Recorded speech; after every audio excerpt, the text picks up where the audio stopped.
ये जो प्रपंच में कानों को लगाए रहते हैं, दूसरे की निंदा होने लगे तो कुछ ऐसे श्रवणेंद्रिय प्रिय निंदा वाले हैं, खसक के नजदीक, हाँ अच्छा ऐसा भगवत चर्चा में कभी चेतना नहीं आई, अच्छा ऐसा हुआ, वैसे ही बड़ा सुख लेते हैं, ऐसा लगता है कि मतलब इनको बहुत बड़े पद में अभिषेक दिया जा रहा है। फिल्म देखने में सो जाए तो बताना 3 घंटे नहीं, प्रपंच है ना, खुला प्रपंच। आप जानते हैं कि ये जो दृश्य दिखाया जाएगा झूठा दिखाया जाएगा। 3 घंटे ऐसे देखते हैं, 3 घंटे किसी की सेवा में लग जाते हैं, 3 घंटे यदि भागवत का पाठ करते, 3 घंटे गीता जी की श्लोक पाठ करते, 3 घंटे यदि कीर्तन करते, और जो 25-50 रुपए की टिकट लाए हो किसी बीमार की सेवा में लगा देते, आधा किलो बाजरा खरीद के पक्षियों को चुगा देते, मंगल हो जाता है। बुद्धि भ्रष्ट है, स्वर्ग का सुख अनुभव कर रहे हैं असत्य पे। उनसे पूछो कि ये सत्य है क्या? नहीं नहीं, झूठा है, नाटक है। वाह, झूठा देखने में इतने राजी हो, काहे को समय बर्बाद कर रहे हो। यहाँ सबके हृदय में एक कमी है, दूसरों से सुख छीनने की बात है, दूसरों से सुख भोगने की बात है, लेने की, वही उसको बांधती चली जा रही है। दूसरों से सुख लेने की बात जितनी बढ़ेगी उतना ही बड़ा राक्षस तुम्हारा स्वभाव हो जाएगा। देख लीजिए, जब सुख लेने की बात बढ़ी तो जिनका रक्षा किया जाए, जिनका पोषण किया जाए, उनका शोषण होने लगा, जिनकी पूजा की जाए उनकी हत्या कर रहे हैं, उनको घर से निकाल रहे हैं। अब देखो, सुख लेने की वासना इतनी बढ़ गई तो घोर पापाचरण में उतर गए। अगर सुख देने की बात आ जाए तो अपने प्राणों की बाजी भी लगाकर वो दूसरे की रक्षा करेगा, और वो परहित सरिस धर्म नहीं भाई। सबसे बड़ा धर्म हो गया दूसरे का हित करना, दूसरों को सुख पहुंचाना।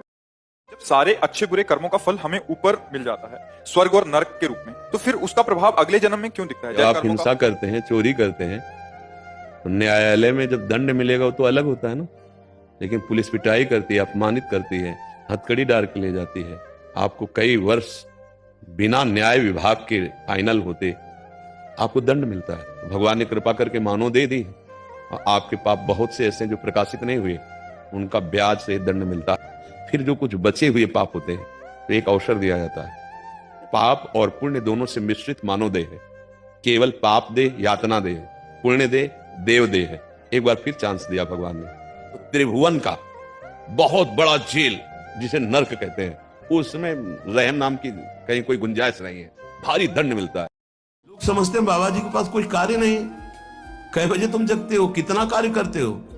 शारीरिक श्रम केवल ही तो करते हो, मानसिक श्रम में आके देखो, मन को घसीट कर विश्व के प्रपंच से विश्वातीत भगवान में लगा के दिखाओ 5 मिनट, होश खराब हो जाएगा।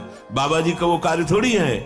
संपूर्ण राग का त्याग करके संपूर्ण भोगों की वासनाओं को सहते हुए सच्चिदानंद में वृत्ति लगाना, दिन भर मेहनत करते हुए कार्य किए, भोग संग्रह किए, उन भोगों को भोगा, और रात्रि में भोग विलासिता से युक्त होकर के मुर्दे की तरह सो गए।